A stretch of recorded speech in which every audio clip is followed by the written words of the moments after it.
Japanese student Ritsuki Kakiyama gets his ass yeed by truck into the Isekai world right after he gets into his dream uni. My guy is reborn in a peasant's house instead of those amazing rich life, noble incarnations too. So Truck Cohen really had some beef against this guy. His family is pretty trash, and he gets bullied for having black Asian hair as an odd thing in this world. Thankfully, Bro's life comes up a notch the moment the system notification greets him, making him feel like finally he's about to win. Those hopes also get crushed when the system literally calls him an effing nobody loser. With his chances wrecked, he now doesn't have any choice besides grinding his ass off to shave the family debt. Our boy thought that he might excel by becoming the second coming of Da Vinci, or maybe a powerful knight. And one day those dreams come true when he runs into a grizzly bear. Ian and his sister's lives are saved thanks to a mage vaporizing this fat Teletubby. He had no idea what a powerful mage was doing in a village like this. But the woman sparked curiosity in the boy, expressing how she received a prophecy to search for a black-haired boy in the hopes of raising him. Knowing that this boy fit the description of what she was looking for, she gains interest in Ian. While the kid is out here questioning how the hell she managed to one-shot that giant bear, anyone could become a mage. And that thought gave Ian hope, making him dream if he could one day use magic too. The kind woman assured him that he too, despite being a peasant, can change his fate and become a mage. She even offered to teach him magic while the boy finally realized that he could Uno reverse his shitty odds by accepting this deal. The mage takes her new student to his little study room. And immediately, Ian meets his first powerful opponent, a heavy textbook containing the absolute basics of magic titled Moronius. Oh, and by the way, the mage actually formally went to his home to get permission from his parents, and even the city lord, just to make sure things don't trouble them later.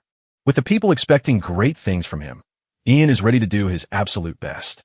She preps him for the first lesson while the boy's system slowly jots down his progress level as he flips through the book. Moronius reaches a 27% completion rate, and several other heavy textbooks and weird Harry Potter spell names later. The boy eventually hits 99% for his completion rate. Moronius is fully completed. Thus, the boy can now utilize the magical language perfectly and understand its usage for the mages. 7 whole years passed. Yes, that much of time Skip spent on his education. And somehow this mage baddie looks the same as she was before. She believes their private tutorship has now reached an end. With Ian considerably growing up, it's time for them to take on the next step together. The boy's current and only skill is that he knows the magical language and the ability to manipulate it. In the next scene, we witness mesmerizing mountains with a serene sky. And underneath this beautiful horizon, Ian is getting his ass kicked, falling from the sky. He shouts his complaints to his master for going too fast, but it's pretty clear that the teacher is enjoying this a lot. Bro is shaking in fear, expressing that he only learned a damn language in the past 6 years, so it's not like he's a proper mage or anything. His teacher watches him with intrigue, while Bro is practically begging to be saved by someone that high up in the sky. Mage Mommy ushers him to try and hone in on the voices around him, while Bro is out here thinking this psycho might be a schizophrenic because who the hell can listen to voices in a place like this? The only sound he hears right now is one of the rippling wind. But strangely enough, when Ian focuses really hard, he hears whispers and gossips of some entities who seem to be impressed that a human is actually flying. This takes our boy by surprise, making him wonder if this is supposed to be the indicative voice of Moronius. Having managed to hear those voices, the system expresses that he's unlocked a new skill called air art, allowing him to manipulate wind magic. I just love how Bro's first practical skill is him becoming Superman. After that rigorous training session, his master continues to tease him while laughing at his sorry state. Ian taunts her for having all the fun while he suffers. Her point is actually regarding the state of the mages who borrow the power of nature's mysteries by actually communicating with them. This is how the magic of this world functions, which takes the boy by surprise. That voice up there, Mage Batter remarks that it's actually the voice of the wind, and that he needs to hear the voices of other mysteries too. Ian, now with a grip of understanding how magic works, is happy to follow this approach. Pointing at him with seriousness, she tasks his second mission, the understanding of water arts. As you can guess, Bro is sent to drown on his ass and become Michael Phelps or practically die in the sea. He can't even communicate with the rippling water, barely holding it together. Next, his teacher tasks him to take on frost arts, and so he's sent to have a cold plunge in the middle of Antarctica, where his balls are freezing. By this point, his teacher is quite hopeful and pretty much impressed with Bro's learning speed. Meanwhile, our boy, on the other hand, is questioning his existence and barely keeping up with things. Without seizing the momentum, this psycho mage baddie snaps her fingers to cast the flames of hell right before Ian. Our boy knows that right after freezing his balls, this woman is about to burn them, too. He begs his master for mercy, but like always, hears the sound of flames sparking intrigue in the young human. The first question the flames ask is if they can burn him with glee. And well, you can just imagine our boy's reaction because bro knows he's cooked, literally. By the next scene, we enter the caverns where Ian is meant to gain an understanding of earth arts. The final task so far. The voice of the earth is actually quite soothing, rambling about some wisdom like Master Yugiri or something.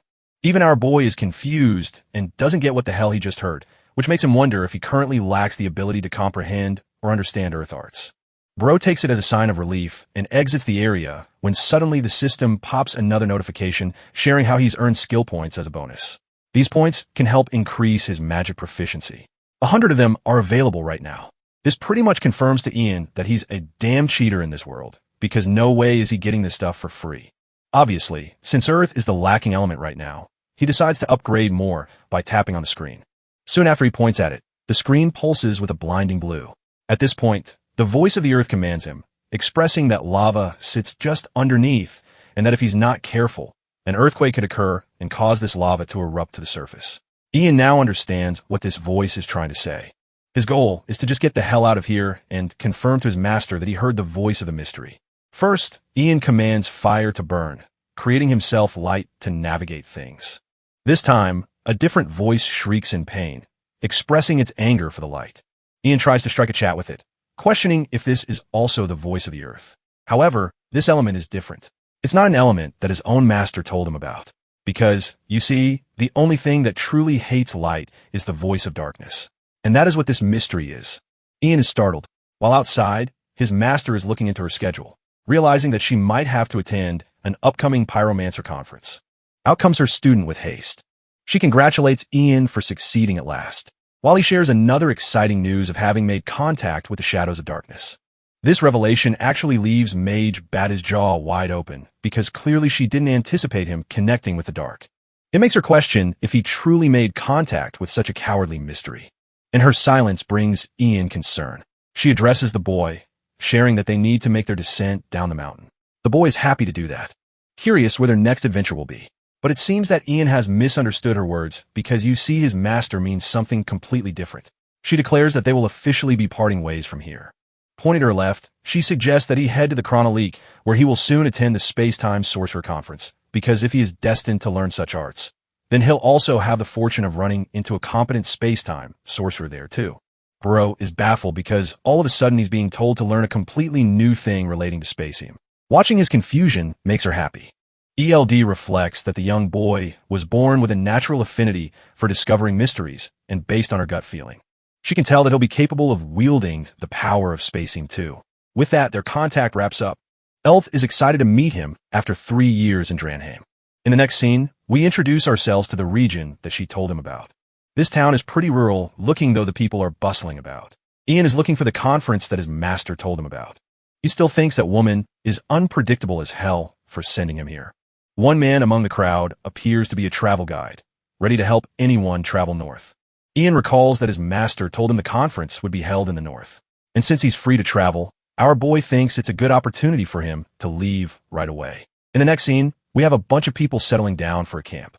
Among those people, Ian is also seated. One of those men, the man who called him earlier, is the merchant guildmaster, Leek. Leek asks if it's the boy's first time heading north, to which Ian confirms that he's only going there because something came up. The older man hears this and comments that the boy probably has no idea about Dragon Mountain. Then Ian expresses his confusion because apparently this drake is supposed to be teeming with gorgeous yet dangerous black drakes. These drakes are not easy to fend off. Leek acts buddy-buddy with the kid and asks if he at least knows how to fight or run. Ian isn't comfortable with this dude, but he answers that he's not really confident. Immediately, the seemingly kind man turns on him and calls our boy useless, questioning his profession. With much shame, the boy shares that he's a mage.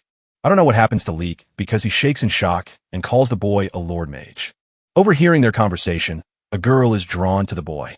This cloaked girl turns around to see what's going on. While the other men are still confused, even shocked that this kid is supposed to be a mage.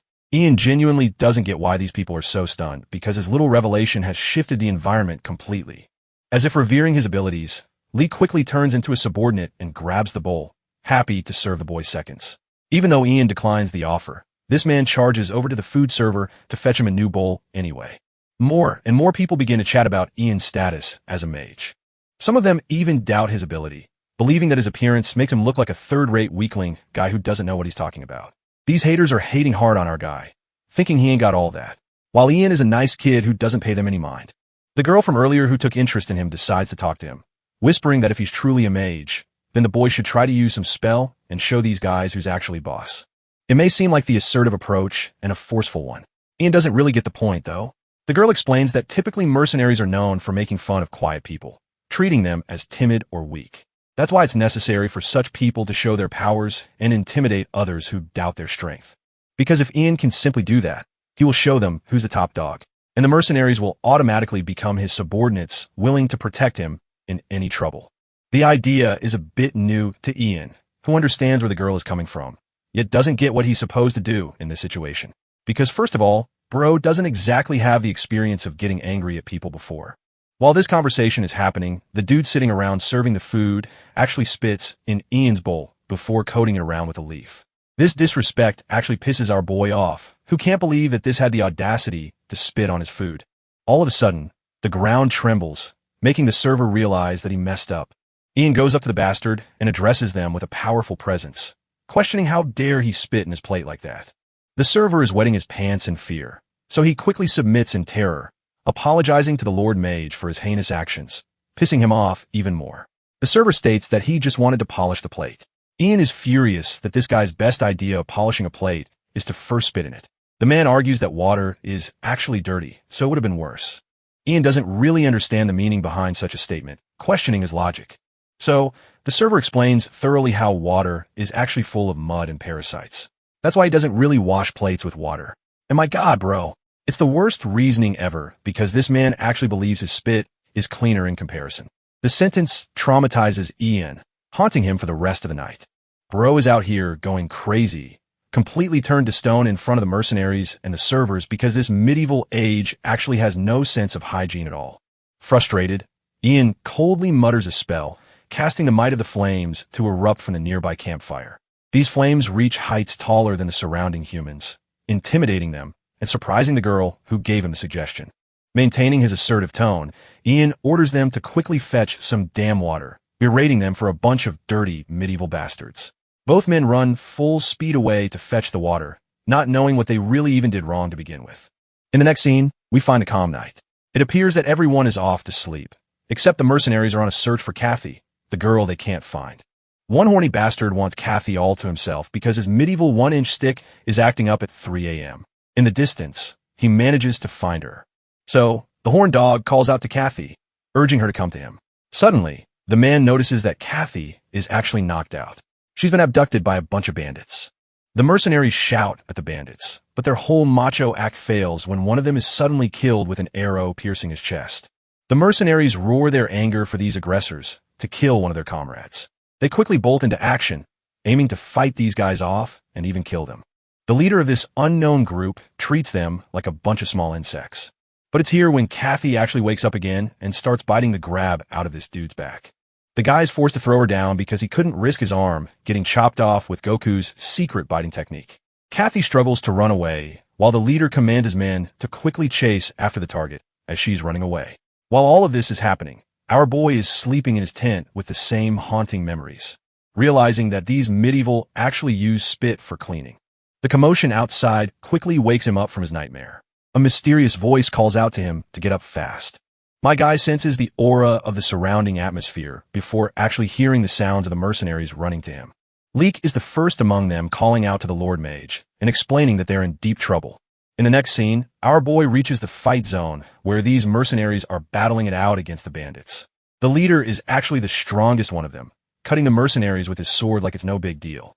In fact, he wants all his men to cut these guys down without mercy and then also search for the missing woman. Kathy, their target, is currently hiding behind a tree nearby. She shrinks in horror, not knowing what she should do because at the current rate of things, she'll be caught in no time. While she's hiding about, one guy actually comes up to expose her location, confirming her worst horrors of being found. With a blade to her face, the guy threatens to chop off her arm if she doesn't quickly get on her feet. Kathy, terrified, sulks in horror, knowing that her life is now over. Before she could even stand, this merciless scumbag raises his sword to cut her down. But at that exact moment, something hits him with enough striking force that even the ground ruptures underneath from the impact. Kathy is speechless while her savior stands right behind her. Ian casted his spell and arrives at the right moment. She looks at him with wonder while he grabs her hand and instructs the girl to stay close to him. His confidence comforts her while the rest of the group also bands together like a train and stands behind the Lord Mage. It looks funny, but it's actually methodical because Ian has a spell. He chants open like Sukuna's furnace technique. But instead of fire, this man gathers the might of darkness and lightning focused into one sphere. The surrounding mercenaries as well as the bandits take notice of this spell, and in mere moments, the entire region is shrouded in black. Not being able to see a thing, they worriedly cast their torches. But besides that small inference of light, nothing is visible. These guys start bumping into each other in the dark as if the power went out. But while they're struggling, Ian's train formation helps his own group.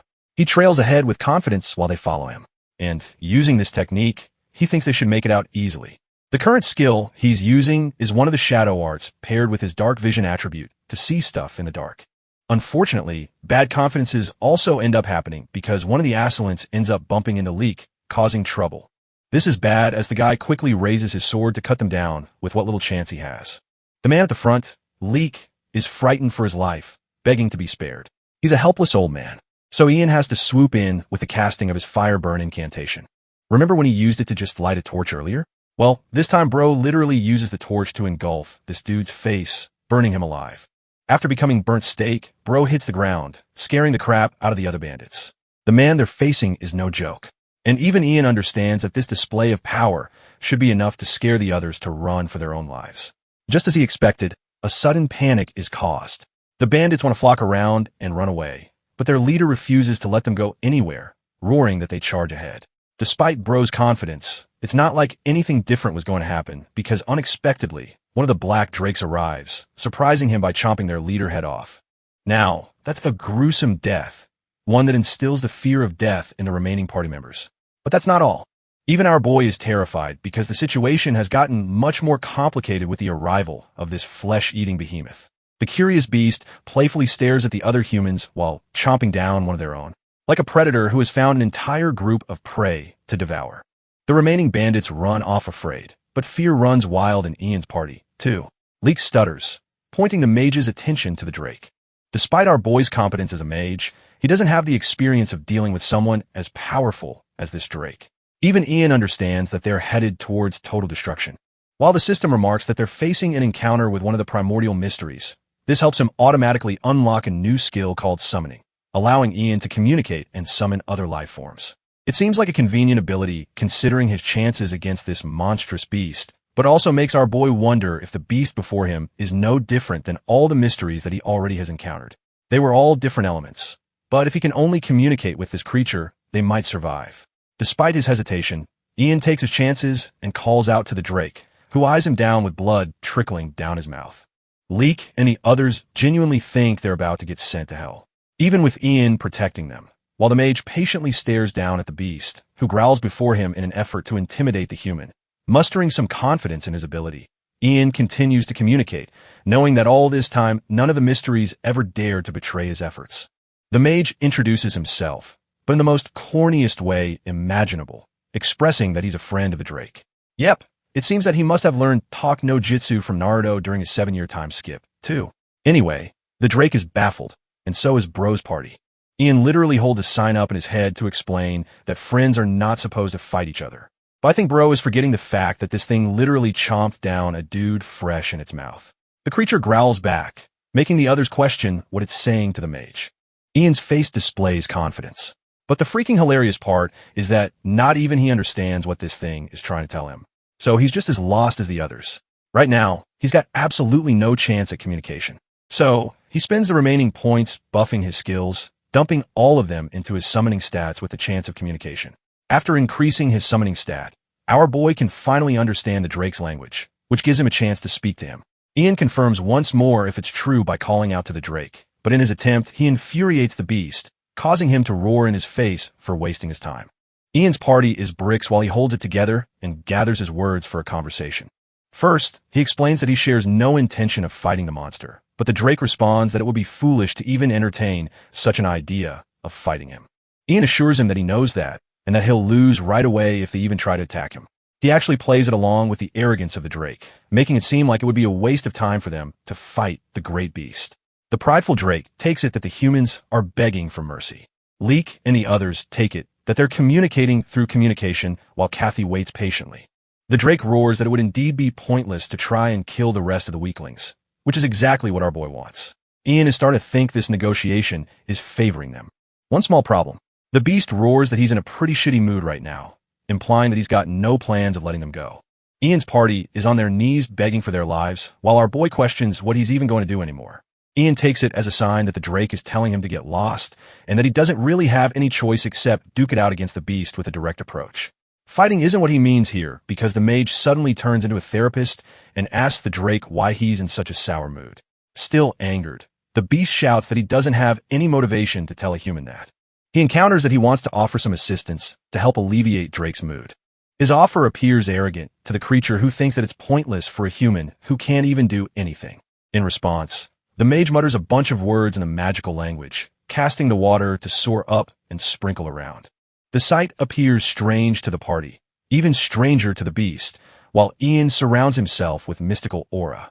Intrigued with this sudden display of magic, the beast now takes full interest in the boy. Ian emphasizes that he's nothing more than a humble mage trying to communicate with the mysteries of the world. That's why he just wants to help the Drake with whatever he can do. Seeing that the beast hasn't yet anything to say in anger, Ian knows that he's in the zone. The next step is where the real negotiation actually begins. We cut to the next scene. Midnight falls upon them. The bloodlust of the Drake is no more, and he's more open for a talk. Our boy is just happy that he managed to delay immediate death for him and the rest of his friends, but the real issue comes in the form of fulfilling the requirements. Ian figures his options, understanding that the Drake has all the leverage here, which means the mage has to be the one to make simple demands. A sudden memory of his master plagues his memory. She once told him that the mastery of magic is straight up impossible without a mastery of communication. It's the same reason why building a relationship with the mysteries is essential. Friends or not, every mystery contains its own kind of nature, their temperament. The job of a mage is to identify and empathize with such natures, going along the hearts of the mysteries. In other words, Ian learned that social navigation is a critical skill for a mage. And in a life-threatening situation like this, he has the perfect opportunity to prove himself as someone who can swindle a Drake out of a murderous mood. In order to achieve this goal, he calls for the skill window first. The system shows him a skill called Expert Summoning Management, which is basically everything our boy needs for the current trouble. Normally, this may seem like the quickest choice, but our boy takes his time and finds it really strange that the skill involves feeding the Drake some high-quality liquor. Ian is sweating bullets the more he reads this damn system's notes, because the next step requires glazing the out of the mysteries he's talking to. Long story short, the most helpful advice bro got from the system is to just use alcohol and become one of those simps that glazy thoughts on Twitter. Ian submits in defeat, realizing that this kind of task is impossible for a loner like him. While even the Drake is left questioning what the hell this dude is trying to do, strengthening his resolve, our boy thinks that he should start off by reaching the creature's heart, as it's the only way for him to make any progress. Ian addresses the Drake, expressing that he's actually prepared a mighty gift for the glorious beast. Curious about the gift, the beast desires that he bring it forth at once. Next, Ian calls Leek, who is startled by the sudden command. Bro quickly tells this old fart to fetch the strongest liquor they have right this moment. Moments later, the man returns with the most exquisite and premium-looking box of liquor, presenting it before the Drake. The monster doesn't exactly get the purpose of this gift. Even Ian is internalizing his anger, pissed off that this monster is so ungrateful. But on the outside, my guy plays it cool and explains that it's a very precious gift in the human world. Pouring the beast a huge cup, he presents it to the monster. The Drake smells it at first, finding it a peculiar scent. The beast erupts with anger, questioning if this man is about to pull some kind of fishy 30,000 IQ move on him to betray the monster. Ian's party is frightened, but my man continues with his poker face and assures the Drake that no fishy business is going on. To prove his words, my guy chugs down the whole mug without any problems. Even his party is a little shocked that he went ahead and did all that. Ian shakes it off, acting like nothing happened, but deep down he's stunned with how strong this thing is. The Drake is a little upset that the liquor smells pretty bad, so it plugs its nose to avoid it. The mage assures him that it'll help him feel better if he just let it give a try. The monster stares it down. The tiny little mug surely couldn't do anything to him. With forwardness, it lets its tongue out to get a small taste. While Ian's party prays for their good, suddenly, the drake turns into a squirming little girl. Clearly, he didn't expect such an outcome. And though he doesn't find the taste pleasant for a wild beast like him, the substance feels addicting. Finding that perfect lead, Ian shares that the beast should try this other one too. So, the night goes by and this thing is literally drunk as hell, swallowing so much liquor. The drake is in a giddy mood and has found a new addiction to liquor. But our boy's questioning how the hell this bastard is still alive after drinking 7 whole barrels down the drain. Ian and Drake have become besties, with both of them discovering how heavy of a drinker this beast is. Earlier, our boy had planned that he would escape while this big bad lizard was asleep, but that's going to work anytime soon. Instead, Ian is chugging down the same liquor himself, when suddenly the drake calls out the mage for his earlier request to discover why he was in a bad mood. The drunken drake weeps and gets all teary like a sentimental schoolgirl, confusing our boy. Apparently, the drake is annoyed that his nest is in a bad location, a harsher location compared to the others. Despite that, his partner told him that she felt at peace and well, bro's weeping over his girlfriend. Meanwhile, Ian comes out reflecting how in the flying fudge, this ugly-looking drake managed to secure a girlfriend while he doesn't even have one. The creature wallows in pain, expressing how his partner eventually started getting teased by the rest. It made him feel guilty on her behalf, and in his anger, broke up with his own girlfriend. It's hilarious because Mr. Tough Guy's roar hilariously wakes up Leek and the others from their sleep, and then also puts them back to bed by reaping their souls. Well, Ian can understand this feeling. The drake is feeling the loss of a lover no differently than a human. At the same time, a plan comes to his mind to change things for the better. He calls out to the beast, explaining that he could use magic to fix that wretched nest. The monster is shaken with this support. Ian chimes in and asks for something in return, asking for one simple favor. By next morning, Ian walks about while Leek is still daydreaming some shitty romantic dream. Our boy taps this timid clown's head and actually gets triggered that this old fart isn't waking up. Ian threatens to snap his finger out if he doesn't wake up right away. Bro looks at him with the most JoJo-ass Giga-Chat expression ever. His glare terrifies Leek, causing him to shout and wake up, while the rest of the group also topples down because of him. All this time, Ian has been pulling their asses together on a cart, because soon after that dragon let out a roar, they all fainted on the spot. Kathy thinks she made a mistake tagging along with these guys while the others ask if the drake already went into its nest. They hug each other in comfort, scared that the monster will come out at any moment and slaughter them. Ian assures them that the dragon is at its nest, waiting for his arrival. He's already made a deal with the creature to help save the lives of his friends. Just hearing that makes these clowns suddenly turn into his #1 fans, while Ian is left wondering if he should have left them to die.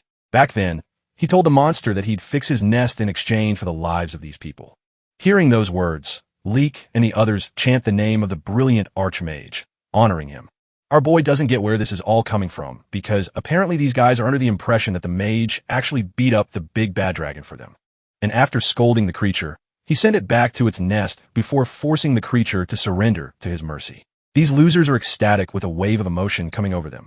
They want to serve this man for the rest of their lives. Ian is just annoyed and orders them to be ready to depart without ditching him by the time he's back. They agree to this command, expressing that they're united as one, and soon after, Leek asks them to check on the number of mercenaries they have on them. Kathy notices this, and for some reason is observant of her surroundings. Let's cut to the part where the dragon takes our boy to his nest. It's a rocky little setting. Ian expresses his shock, causing the dragon to jump his ass for acting like it's unsolvable.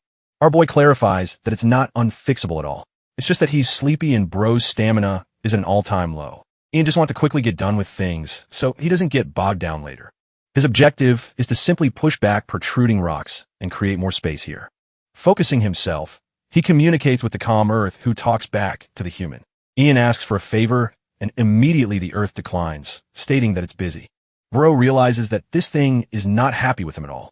While the anxious dragon wants immediate updates, the mage explains that the earth isn't even listening to him. So, he's going to try again when its mood improves. He has an understanding that the earth is going to be angrier, even if he makes a second request. While the dragon argues that if that's how things are, then it just can't be helped. Instead of getting angry with the mage, the dragon actually thanks Ian to actually give it a shot for someone miserable like him. Even our boy gets in his feelings while the dragon asks him for his name. Ian introduces himself. So, the beast also introduces itself by name, Longtail. He wants the two of them to be friends. So, our boy holds its paw, creating a new bond and confirming the summoning requirement of this beast. The system assures him that our boy can use the monster anytime he wants. But even then, he feels shitty for being unable to do anything about his friend. The beast calls out to the human, expressing that they should at least celebrate their friendship. And for that, he offers as much gold as he wants to take. It's freaking insane that this thing has that much jewels on him, and he's happy to give it all away to one human. Ian inspects one of the jewels, wincing that if only Earth was willing to give him a chance, things would have been different. But then, after inspecting one of the jewels, our boy experiences a sudden shock. He turns over to Longtail and asks if it's fine for him to scribble on the floor. The beast is confused and allows him the opportunity. Moments later, Ian carves up a gorgeous magic circle with a jewel as its heart. This is the same method his master taught him, a method used to convince a mystery by using magic circles. Longtail has no idea what this mage is trying to do, while our boy assures him that this is going to be good. This time he calls out to the earth once more, urging her to move the rocks and smoothen the walls for him. Interestingly, the jewel on the circle reacts with a strong light, and indeed the walls start to move in accordance to the desire of the mage. Longtail is blinded by the light, but by the time he gazes back at his nest, it is gorgeously crafted into this divine masterpiece. Ian expresses that it's his return present as a friend. While this little dragon is ready to burst into tears, the lair goes metal as hell, and it even smells amazing. Longtail questions if this too is the beauty of magic and holds the human hand. This time, the dragon won't have any shame presenting his new lair to his girlfriend, and even the children they'll have will feel safe. Ian didn't ask for the extra information, but he's happy to help, except a reverse effect of his technique fires back on him. His body shivers, and he experiences a sudden headache. And before he can comprehend what's going on, the mage quickly faints before the dragon after bleeding from his nose. In other words, my guy fried his own brain for this technique, and he doesn't even have a reverse curse technique to heal his brain like Gojo Satoru. Panicking, the dragon comforts his buddy, who is still gasping heavy breaths. The beast has no idea what to do when suddenly Kathy roars for her friend and comes rushing towards him. The dragon is a little confused while she's frightened for her life. Thinking that he's about to eat her, she stops dead in her tracks while the dragon looks at her with a glare of death, thinking that she might be some kind of enemy. Kathy trembles and softens up, expressing that she's here for a conversation. Then she begins chanting the same stupid signs that our boy made earlier to paint the picture that she's a friend. With much difficulty, the beast ends up understanding what she means. They both look towards Ian, who is still in a pretty rough shape and barely managing about. By night, our boy is brought underneath the night sky. When he gets back up, he instinctively reaches for his phone as if he were still on Earth.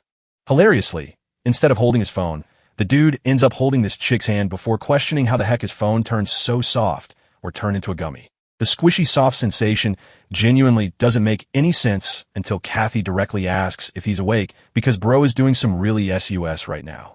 Ian, now flustered, embarrassingly jumps out of her lap, confused as to what the hell she's doing here. At first, my guy thinks he's the one dreaming, but she explains that she was covering for him after he hit his head.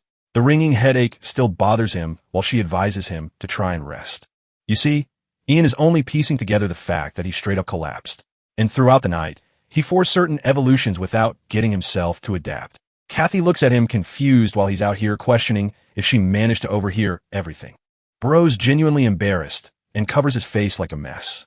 The question of Longtail arrives, but apparently that overgrown lizard left, making our boy wonder if he's out to chase his girl. He apologizes to Kathy for causing her trouble and asks how she managed to even come here with Longtail guarding the place. She explains that she somehow found a way to communicate they were friends. Bro finds it difficult to believe and wonders if she used mage language. He's pretty sleepy and doesn't have all the answers. While Kathy shares that she willingly followed him even when she knew the risks. It's actually because she has stuff to ask of the mage.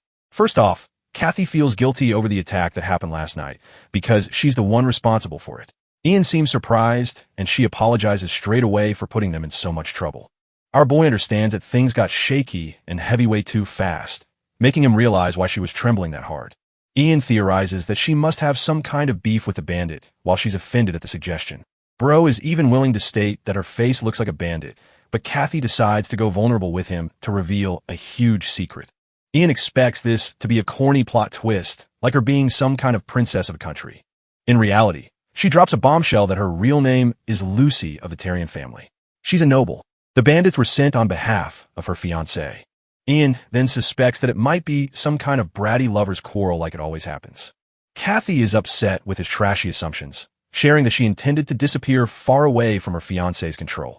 However, she lost the confidence to escape ever since the events that occurred yesterday. Grasping his hand, she begs him to help her escape. Ian is a little overpowered with her suddenness, questioning what she's even running away from or if it's really that bad. The girl emphasizes that her family, the Terrans, are a baronial house that govern the Fenlep region. Except because they had a shortage of knights to defend them, they were constantly at risk of being attacked. Because of that, a territorial war was always looming over them, threatening the very destruction of their family. In haste, she was married off to a knight who was once a mercenary captain as means to control the situation. Because this man had insane influence in his mercenary team at the time, he was active. All the threats posing their family vanquished. Things seemed fine at first. The guy seemed okay with his position as the son-in-law of the Terrian family, but then things collapsed quickly. He went mad in the thirst for power, thinking that he could do anything. This guy even picked up random women, treating her with utter disregard and hate. Things had gotten to a really terrible point, causing her parents to demand a breakup of the engagement. However, things did not work out for them well either, and with a heavy heart, she reveals how this bastard poisoned her parents. Ian is shaken by this revelation. While the helpless girl shares how this scumbag thought he'd lose the power, so he made his point by poisoning her family. Even our boy thinks this dude is a generational for doing all of that, while Lucy reasons that the guy will forever remain a commoner, which is why he's forcibly trying to inherit the family's name and rank. She only managed to escape thanks to the help of a servant, refusing to marry that man. But she knows that he'll keep coming after her. Her one true desire as a helpless little girl with no one to turn to is that Ian help her reach safety and escape him. The mage understands her situation too well. Our boy can feel the kind of violent figure this man truly is for taking such lengths. So much so that he's willing to kidnap his own fiancée. It's a complicated affair, and though he has no idea how these medieval processes affect his work, he can empathize with her. Lucy begs him, pleads with him on the behalf of her family, hoping to reward him with anything. Still, one question bothers our boy. Why him? Because he could always betray her, too. Lucy fires back that she's got nowhere to turn because nothing is worse than that man. She's even willing to offer him everything for the freedom in return. In fact, this woman is so desperate, she's ready to help him take the rank of a noble by becoming a part of the Tyrian family. Even though later there comes an offer from a little princess saying that she would marry someone common and a farmer's boy like him. And this is truly an incredible chance for a farmer's son to become connected with the nobility in a world like this. Ian still cannot decide what he truly wants for himself. If that happens, he would become part of the nobility, but he would no longer remain the disciple of would not live the life of a mage the way he always wants to. Maybe that kind of life would still be fine for him. And on the other hand, it could also become a good way for him to live as a nobleman while dealing with politics and power. Right now, he stands at a crossroads regarding his destiny and the kind of person he truly wants to become, whether he should live as a nobleman or continue as a mage. Still, he is born into a fantasy world for a reason. So, he believes he should use this opportunity to push his magic to its absolute limits. By helping Lucy, he should be able to gain experience as a mage while also earning enough money to support himself with stable expenses. Because of that, he decides that from now on, he will drive away all the kidnappers and simply allow everything else to follow its natural course. He clears his throat and tells Kathy that she should probably ask someone who can use a sword far better than him, because a mage is not exactly a warrior, and he cannot do much for her during moments of danger. Even so, he still agrees to help her as long as she is willing to pay him. And after that, everything that happens will depend on him. Kathy immediately bursts into tears of joy and becomes deeply grateful for his help. She throws her arms around Ian, and Ian feels a wave of sympathy for her as he quietly allows her to cry her heart out against him.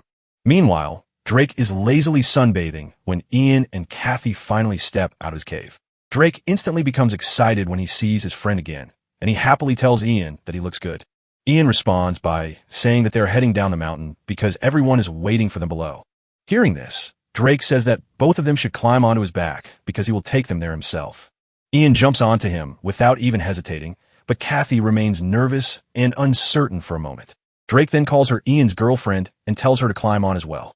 But Kathy completely misunderstands his words and immediately begins trembling in embarrassment, while Ian quickly explains that things are not like that and that the two of them are not together.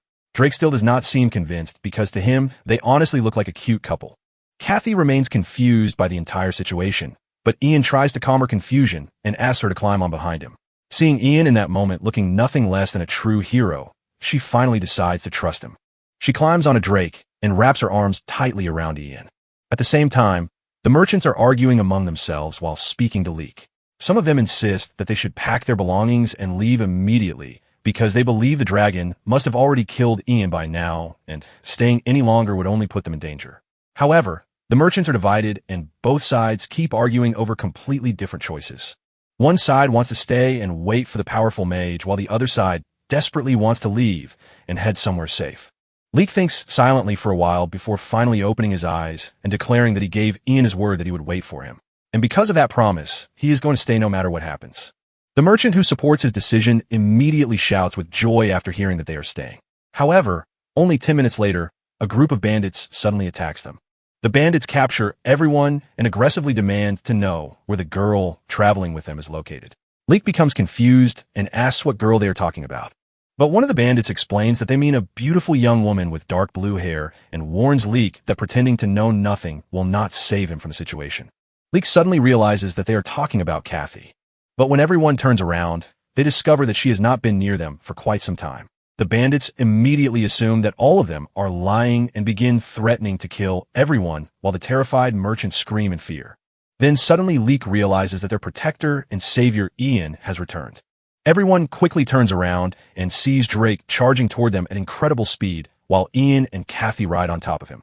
One of the bandits nervously asks if the woman riding there is the girl they are supposed to capture, but panic already begins spreading among them because the creature is rushing toward them at terrifying speed. The moment they finally realize that it is not a dragon, but a drake, they immediately abandon everything and run for their lives. Once the bandits are finally gone, Leek is deeply grateful that Kathy is safe. Although he is also furious because if it had not been for Ian, she would have ended up in terrible danger with all the bandits and the people hunting her down. One of the merchants asks how those men even managed to discover Kathy's whereabouts in the first place. But that mystery has to wait for another time because none of them understand how the pursuers began tracking her the moment they arrived. None of them can understand how people who follow the same heavenly god church can be so cruel either. Hearing the church's name makes Ian pause because he has not heard it in ages. Yet he knows it is one of the great religions of the world, and its doctrine strictly forbids enslaving fellow believers. Even so, human traffickers and criminals have ignored those commandments for years and continued selling and exploiting people anyway. More importantly, even after witnessing a mage and seeing Drake with their own eyes, those bandits still refuse to abandon their pursuit of Lucy. Ian realizes that he is dealing with desperate and stubborn people who are willing to risk everything for money. And that thought unsettles him because, at this rate, they will eventually track Lucy down for sure. That possibility terrifies him because he knows he cannot handle a large group of enemies all at once. Because of that, he asks Drake for a favor, and Drake instantly agrees without hesitation. Ian asks him to drive away the men from earlier, and if necessary, even kill them. Drake's eyes sparkle with mischief the moment he hears that because he is eager to do anything for his new friend. Without wasting another second, he rushes off to deal with the pursuers. Ian understands that killing people is terrible. Yet, this is a medieval fantasy world where killing and being killed are parts of everyday life. And if he wants to survive in this world, then he has to adapt to it as well. Suddenly, his head begins spinning again because he once more overuses the Mornis language. Kathy immediately rushes to his side and grabs him before he can collapse on the ground, begging him not to push himself so hard. Leek notices the scene instantly, and his eyes practically sparkle with mischief as he starts teasing them and asking whether they are dating. Both Ian and Kathy react with complete horror at the idea, which only makes Leek grin even wider. Soon after that, they continue their journey once again, and during the trip, Ian repeatedly receives notifications informing him that Drake has eliminated another human.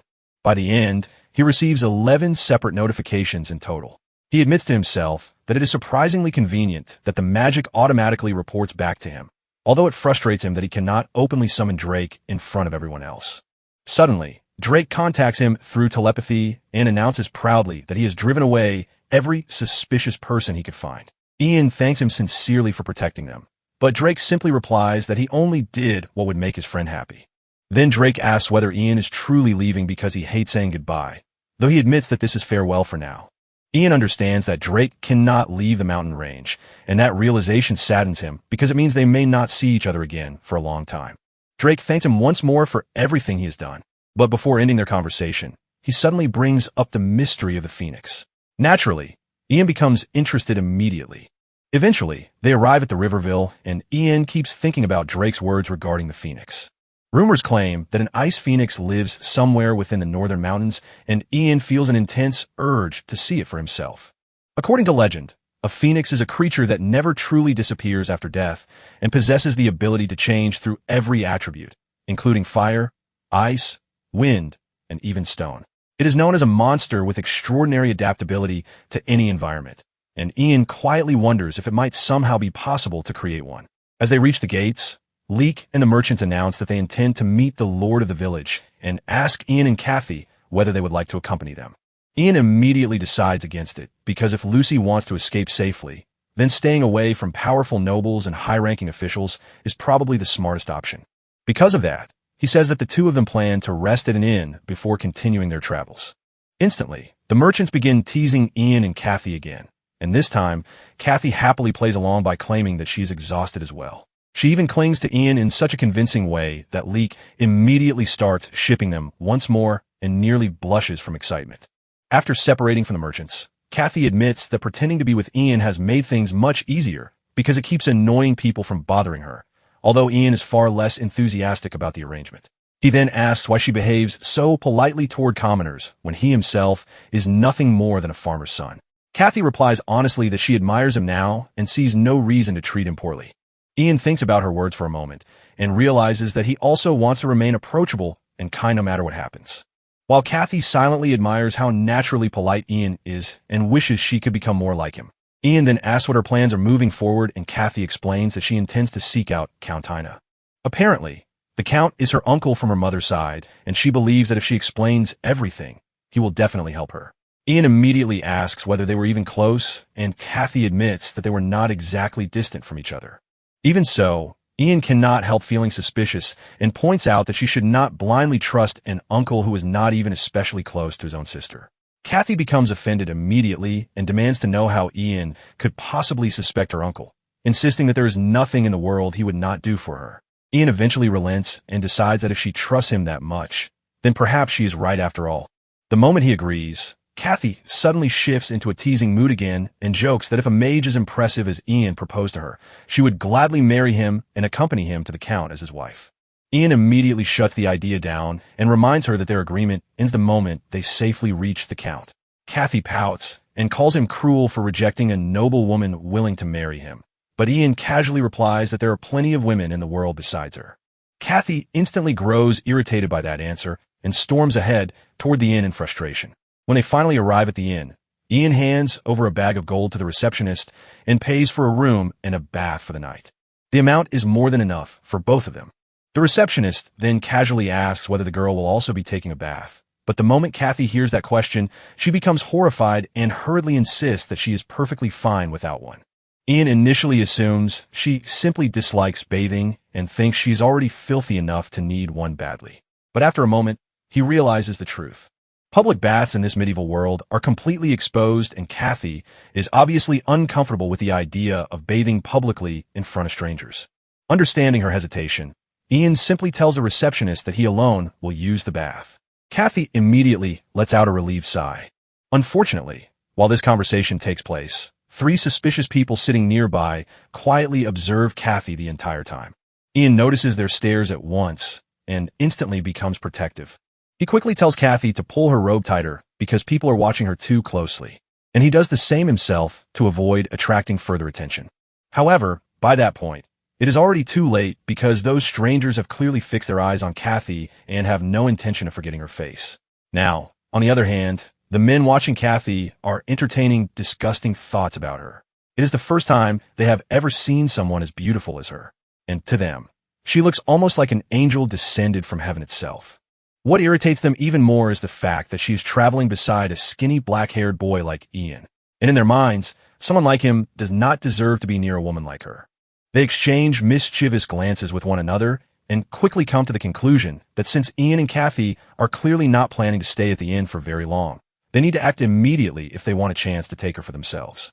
Their intentions are vile from the very beginning, and they decide that today is their only opportunity to make their move. while they continue plotting among themselves elsewhere inside the castle. The Lord of Riverville is speaking with Leek. During the conversation, Leek suddenly realizes that this is a perfect opportunity to earn the Lord's favor and perhaps secure a safe stay within the castle itself. Because of that, he begins flattering the Lord heavily, praising him until the man grows visibly pleased and arrogant from all the compliments. Once he feels the timing is right, Leek finally reveals that during their travels, they encountered a mage. He excitedly explains everything from how the mage managed to tame a dragon to how he saved every single one of them from a terrible fate. Leek even reveals that the mage is currently staying at an inn within the town itself. The moment the Lord hears this, his expression changes completely because instead of excitement, he feels immediate dread. He thinks about how disastrous it would be if such an unpredictable mage suddenly lost his temper and unleashed a dragon upon his territory. Not only would his people suffer terribly, but the situation is already dangerous enough because another troublesome force is currently stationed within Riverville. That force is the Holy Santiago Knights, a fanatical order devoted entirely to serving God.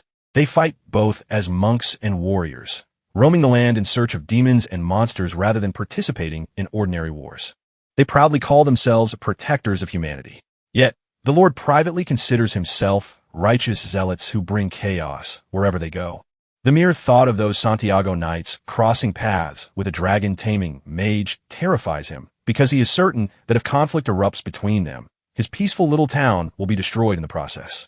Determined to prevent that disaster at all costs, he immediately orders his commanders to prepare a room for Leek, and then commands them to summon the Santiago Knights at once, so he can keep both sides separated before anything catastrophic happens. Meanwhile, Ian and Kathy sit together eating breakfast at the inn. After finishing his meal, Ian announces that he plans to take a bath and casually tells Kathy to head upstairs to the second floor once she is done eating. The moment she is left alone, one of the suspicious men sees his chance and quietly follows after her as she walks through the inn by herself. He suddenly approaches her and claims that the black-haired boy sent him to escort her immediately to the docks because there is an urgent matter waiting there. He explains that Ian is currently in the bath and asks him to bring her over as quickly as possible. Kathy, naturally kind and already anxious because of the danger surrounding her, instantly believes him. Her thoughts immediately jump toward the possibility that the bandits have returned to kidnap her again. So, she hurriedly follows after the stranger without questioning him further. However, when she catches sight of Ian peacefully bathing, she instantly realizes that something is terribly wrong. Unfortunately, by the time that realization reaches her, it is already too late because someone suddenly throws a cloak over her face. Ian notices the movement immediately, and just as one of the men attempts to attack him, the man suddenly loses his footing and crashes down because of Ian's magic. In that instant, Ian realizes that this situation does not resemble the schemes of Lucy's fiancé at all. This is something entirely different. And worst of all, Kathy is being kidnapped right in front of him. Without hesitation, Ian uses his light magic to create an illusion around himself. He possesses many strange abilities and mysteries that he can draw upon, and for now, light is the easiest one to use. Yet at that very moment, something unexpected happens. Shadows begin creeping toward him as if alive, almost inviting him to play alongside them. When Ian opens his eyes again, he suddenly realizes that darkness itself has become his new ally. Instantly, he gathers the shadows around him and unleashes them upon the kidnappers. Darkness pours from his eyes as the shadows engulf the men completely. However, before he can continue, he notices that reinforcements are arriving nearby, and he cannot believe that common criminals would possess such organized backup. As he violently demands to know where they took Kathy, the terrified man admits that he genuinely does not know. Suddenly, Ian feels the cold edge of sword pressed against his back. A stern voice orders him to stand aside, while another man questions him about the darkness from earlier and asks whether Ian was the one controlling it. At that moment, Ian realizes exactly who has arrived, because standing behind him are the warriors of the Holy Santiago Knights. Ian confirms without hesitation that he is indeed the mage who summoned the darkness. Although, while speaking, he cannot stop thinking about the terrifying old man standing before him, because the sheer blood lust radiating from him is overwhelming. The criminal immediately begins begging the knights to save him and shamelessly lies that the mage suddenly tried to kill him for no reason at all. Ian stares at him in disbelief, unable to comprehend how casually the man twists the truth. The old knight narrows his eyes and reads that if Ian truly is a mage, then such murderous intent is entirely believable. Hearing that instantly irritates Ian, but the old man continues speaking and claims that mages are all the same because they possess dangerous bloodlust and believe they can do whatever they please without consequences. Ian takes deep offense to those words, and anger begins rising inside him. However, before he can respond properly, the old man speaks with such authority that Ian realizes something important about this world. Here, having a foul mouth and overwhelming presence is often treated as proof of strength and skill. Even so, another knight suddenly steps forward and declares that regardless of Ian's abilities, it does not excuse him for using wicked magic. Ian pauses at those words while the knight explains that surrounding himself with darkness is an act of turning away from the heavens and rejecting the light of the sun. According to him, hiding within darkness is nothing more than the behavior of a coward. Ian thinks carefully for a moment before clearing his throat and calmly arguing back that the laws of heaven allow both day and night to coexist. He then asks them that if heaven truly belongs only to the light, then why does night exist at all? The moment those words leave his mouth, the knights fall into complete existential confusion. Their expressions shift dramatically as they try to process his argument. And soon, many of them become strangely fascinated by him because they realize this young mage possesses a level of intelligence far beyond what they expected. Taking advantage of his silence, Ian politely asks them to excuse him because his sister has recently been kidnapped and he desperately needs to rescue her. Instantly, the knights realize the criminal deceived them from the beginning, and every one of them turns toward the lying man with fury in their eyes. The old knight then orders a man named Dietrich to keep watch over the criminal before marching toward the inn himself. As a form of apology for wasting Ian's valuable time, he declares that he will personally help rescue Ian's sister and ensure her safety. Soon afterward, they arrive at the dock where the remaining kidnappers are attempting to smuggle Kathy away on a boat. She is tightly bound inside a body bag while the men hurry to escape before anyone catches them. The knights instantly recognize what is happening and become furious because the criminals are already preparing to flee. Meanwhile, Ian notices something important about the timing. The sun is beginning to set, and because of that, he realizes he can use his magic far more effectively now. The old knight asks everyone how they should proceed and insists that for the sake of rescuing the innocent girl, they must work together. The knights become excited at the thought of battle, but Ian quickly warns them that charging directly onto the boat could be extremely dangerous. The old man refuses to back down and insists that he is willing to do anything necessary to help save her. Ian then explains that he noticed a large hook nearby and plans to pull the boat back toward the shore somehow. The old knight stares at him in confusion and asks whether he intends to use shadow magic for such a thing, because he cannot understand how that would even work. Ian casually explains that he possesses introductory knowledge from many different schools of magic and can use multiple forms of magic instead of specializing in only one.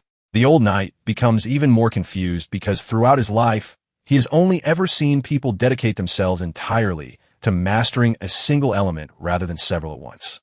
Without wasting more time, Ian suddenly begins chanting in his infamous Mornis language and calls upon the river itself, asking it to create obstacles and force the boat back toward the shore. Almost immediately, the river responds to his command. Powerful currents begin twisting violently, dragging the boat backward while waves crash around it and throw the vessel into chaos. Because of that sudden shift, Ian finally manages to rescue Kathy safely. The moment she is freed, she clings tightly to him in relief. Ian immediately realizes that if she continues acting this affectionately, the old knight will quickly understand that they are definitely not siblings at all. Because of that, he awkwardly hugs her back while secretly thinking about how exhausted he already is. His energy feels dangerously low, and all he wants now is to finally return to the inn and take a peaceful bath. Unfortunately, Ian has no idea yet that in this world, something as simple as enjoying a quiet bath is nearly impossible for him. Meanwhile, back at the castle, an emergency letter suddenly arrives. As it turns out, Bernard, the eldest son of Riverville, along with Hansen, the Knight of Riverville, are already rushing toward Ian's location. Both Bernard and Hansen notice the thick smoke rising in the distance and immediately assume that it must be coming from a battle. At once, they begin worrying that the Lord's fears may actually be coming true and that the knights and the mage have already started a full-scale conflict within the region. Hansen secretly thinks that this entire situation is already troublesome enough because he has been forced to drag along the sheltered young master the entire time. And after seeing the expression on Bernard's face, he becomes even more convinced that bringing him here was a terrible idea. He is exhausted from constantly babysitting a spoiled child like him. However, When they finally rush toward the source of the smoke, they discover that it is not coming from a battle at all. Instead, the knights are actually assisting Ian while he takes a bath in the open, something that leaves Ian himself extremely uncomfortable and nervous. Bernard and Hansen burst into the scene immediately, and Hansen quickly tells the young master to stop where he is. The moment he realizes that nothing dangerous is happening and that it is literally just a bath, both of them stand there utterly dumbfounded. Neither of them can understand how anyone could casually bathe outside in the open like this. Even so, Bernard remains suspicious and convinces himself that there must be something deeper going on beneath the surface. He begins looking around intensely for any hidden meaning or secret behind the situation. Suddenly, he starts shouting loudly that, as the son of the Lord of Riverville, he has every right to receive a complete explanation about everything happening here and demands that someone brief him in full detail. He immediately throws a childish tantrum while Ian watches the entire scene with an increasingly uncomfortable expression. The old knight, whose name is Elder, calmly says that he will explain the situation, but Bernard arrogantly cuts him off and snaps that he was not asking Elder anything because he wanted Ian himself to answer. His disrespect toward Elder is obvious as well. Bernard then proudly introduces himself as the heir of the family before rudely ordering Ian to get out of the bath and show proper respect toward him. Ian immediately realizes that this behavior resembles something Kathy once told him about. In this world, nobles apparently practice a strange tradition known as mage baiting. It is a custom where nobles intentionally provoke mages in order to test their power and temperament. If a mage silently tolerates the insults, then people view them as weak. But if the mage reacts fiercely with anger, then they are acknowledged as truly powerful. Realizing that Bernard is likely trying to provoke him intentionally, Ian refuses to obey his demands. Bernard instantly explodes into another fit of rage and screams about how Ian dares to defy a noble like him. Ian fires back calmly that he has no obligation to listen to a spoiled little boy. Furious beyond belief, Bernard orders his knight to capture the mage immediately, although the knight himself appears more interested in trying to calm the brat down than actually attacking Ian. At that point, Ian decides that enough is enough. He admits to himself that he could tolerate the childish provocation earlier, but being treated like a fraud crosses the line completely.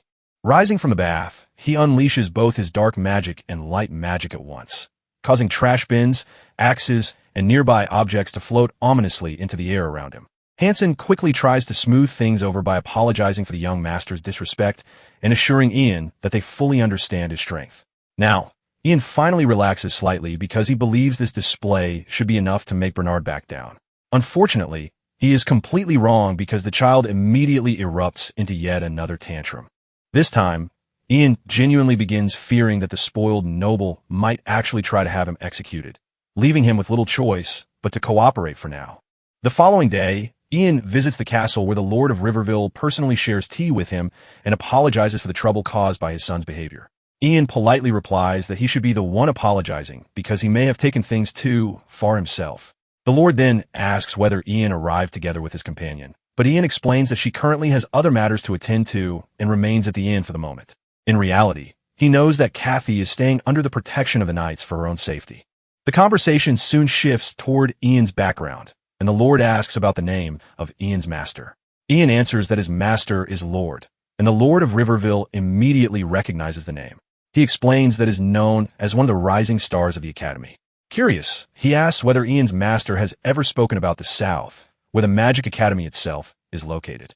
Their discussion then drifts toward politics, as the Lord asks whether Ian plans to travel toward the Principality of Palgar or the Principality of Roxelin. Ian admits that he has no idea what those places even are, causing the Lord to explain that tensions between the two territories have been growing increasingly dangerous lately. Apparently, the Principality of Palgar has begun setting its sights upon Roxelin, and Ian quickly realizes that this likely means war may soon erupt between the nations. The Lord then asks whether Ian himself plans to head south as well. But Ian explains that he is actually traveling east because he is searching for a certain mystery. Hearing this, the Lord decides to offer him a gift. Ian becomes confused when a chest is suddenly placed in front of him. The Lord encourages him to open it, and when Ian does, he discovers a staff resting inside. The Lord explains that the staff once belonged to a renowned aeromancer, and that it is called Wings Gate. Ian carefully picks it up and instantly notices how perfectly it seems to suit him. Although it looks like nothing more than an ordinary staff on the outside, holding it strangely feels like finally obtaining the perfect prop for a real mage. Even so, He genuinely appreciates the gesture. The Lord explains that this should be considered a token of gratitude for forgiving his son's outrageous behavior. Ian sincerely thanks him and happily accepts the gift. However, the moment he returns from the meeting, he suddenly hears someone desperately screaming his name. Ian instantly becomes alert. Kathy rushes toward him in panic and announces that something terrible has happened. Then she reveals a raven that has become trapped by her. Seeing that it is only a crow, Ian finally calms down and Kathy smiles in relief. The old man explains that a hunter caught the bird earlier that morning and was planning to cook and eat it, but Kathy stopped him and took the crow away before he could do anything. Ian realizes that Kathy is completely serious as she explains that to her the bird reminds her of Ian because they both have black hair and somehow it feels like fate itself brought the crow to them, so she could never allow someone to eat a raven like that. Kathy is practically glowing with excitement while Ian apologizes to the old man for all the trouble she has caused and casually tells them that they should just go ahead and eat it anyway. Hearing this completely crushes Kathy, and she cannot believe how cold he is towards such a helpless creature. While Ian tries to calm her down, the knights are already pleased at the thought of getting an easy lunch out of it. Then suddenly Ian hears a voice begging him to save it. He immediately tells the others to stop for a moment before carefully picking up the raven, only to realize that the creature is desperately pleading for help. Ian begins speaking to the raven and quickly notices that even though the bird cannot understand his words, he can somehow understand the raven perfectly.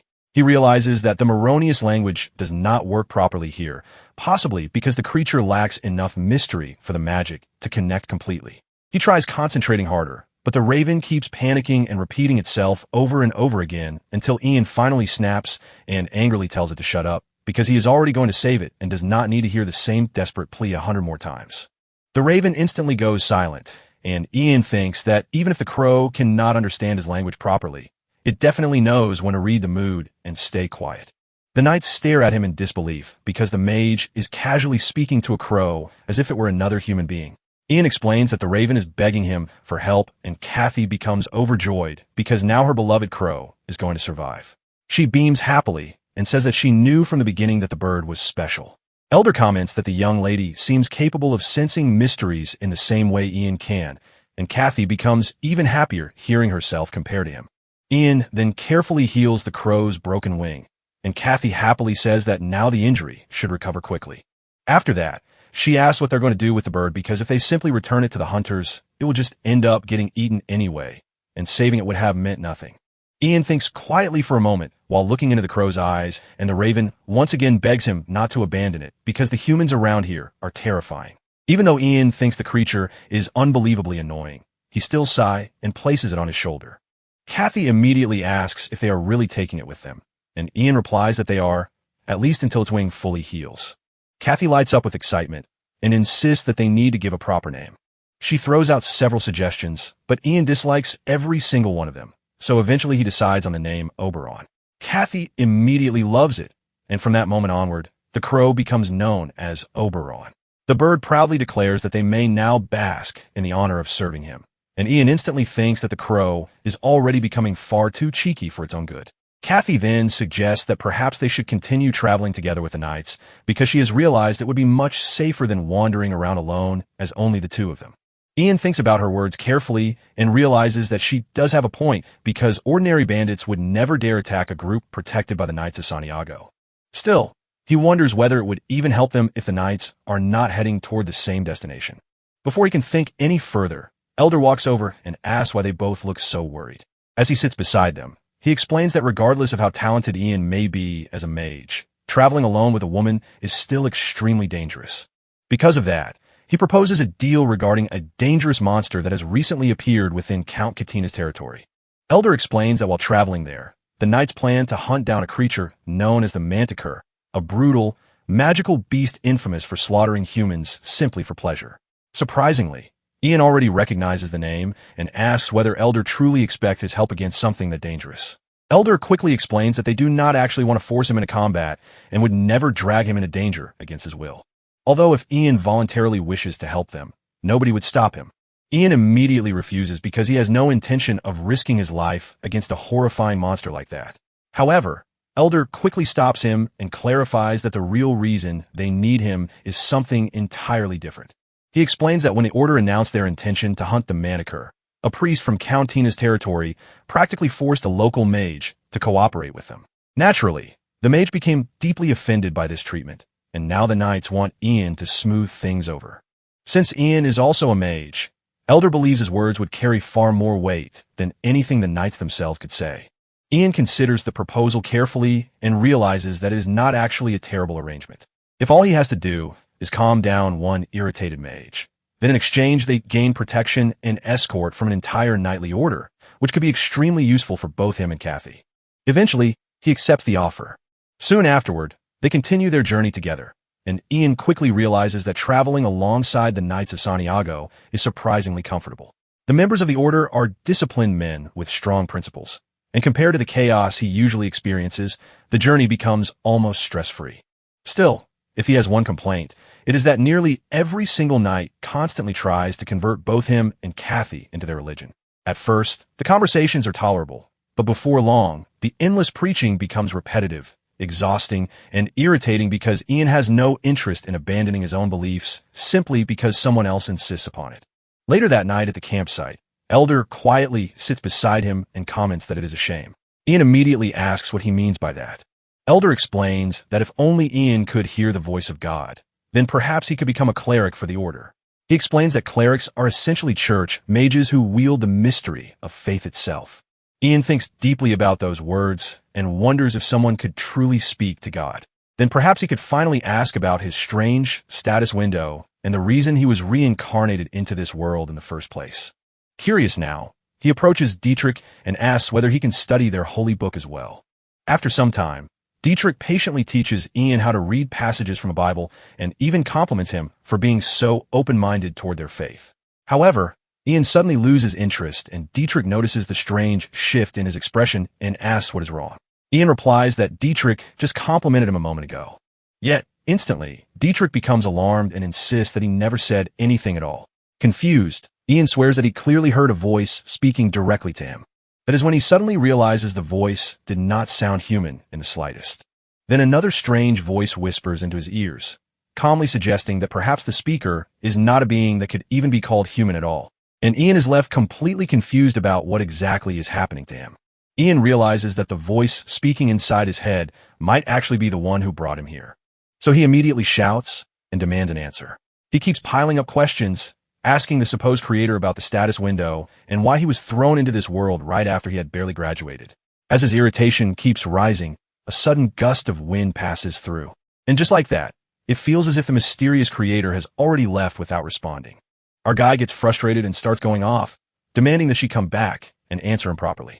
Meanwhile, the Santiago Knights struggle to hold him back as they practically beg him to calm down. A moment later, Ian suddenly gets an idea and quickly flips through the divine book, hoping it might give him another chance to reach that voice again. As he continues reading, the status window suddenly appears with a notification informing him that he has acquired a new skill called Holy Arts. It states that this skill will allow him to communicate with the creator of this world. Right after that, more notifications begin to flood in, telling him to show greater interest if he wants to satisfy the creator. Seeing all this, Ian begins to question whether the owner of that voice is truly the one who dragged him into this world and granted him this ability. The more he thinks about it, the more he feels like some kind of puppet being controlled and laughed at. He wants to rush things and confront her directly, but his holy arts level is still too low to start any real conversation. In the end, he gives up for now, deciding that he will have to uncover more mysteries and gather enough points to level up his holy arts. A few days pass during their journey, and at one point, a group of bandits tries to ambush them.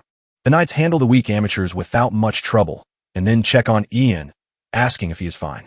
Ian responds that he is safe and asks the elder if he is all right since they were the ones actually doing all of the fighting. The elder laughs it off and says that no matter how much of a geyser he turns into, he is still not going to lose to some amateur bandits. Ian takes the chance to ask him more about his past and brings up that he has heard he used to be a mercenary. The elder admits it and says that even if he looks like an old man now, he was once a hotshot known all around. He explains that he had to start using the alias elder because whenever people heard his real name, they would come after him just to gain attention and make a name for themselves. Hearing this, Ian starts wondering if the man really was that famous. After the bandits are taken care of, one of the knights reports to the elder and informs him that the road ahead splits into two paths.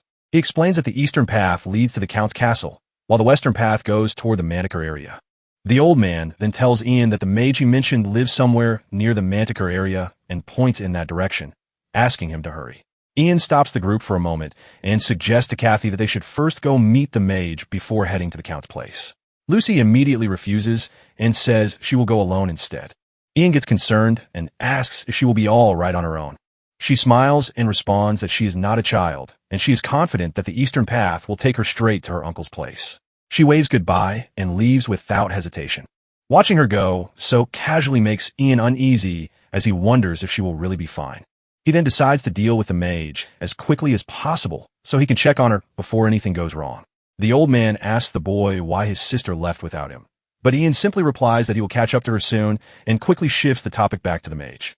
The old man leans over Ian's shoulder and asks if he is mentally prepared to face what is coming.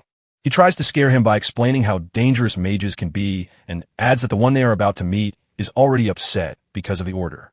Ian questions why the knights are the ones cleaning up the order's mess, and the old man casually replies that they are paid a heavy amount for it. That answer makes Ian realize why all the knights are wearing such shiny and expensive armor. Then the old man shows a bit of sympathy and reassures him that since Ian is also a mage, the other mage might calm down once she sees his face. Ian starts wondering what kind of person she might be, since this will be his first time meeting a mage other than his master. Meanwhile, the female mage named Monty Campbell, who looks more like an unpleasant witch, is seen stirring a pot of soup. The scene shifts back to some time earlier when the Order approached her and asked for her magic to help capture the Manticore. The Order behaved rudely and told her to feel grateful since the forest was under their control. This attitude makes Monty angry, and instead she offers them a chance to try her cooking if they want her help. She uses the horrible smell of her soup to scare them off, and it ends up working. As the story shifts back to the present, the knights and Ian arrive close to the witch's place. The elder informs him that the mage they are about to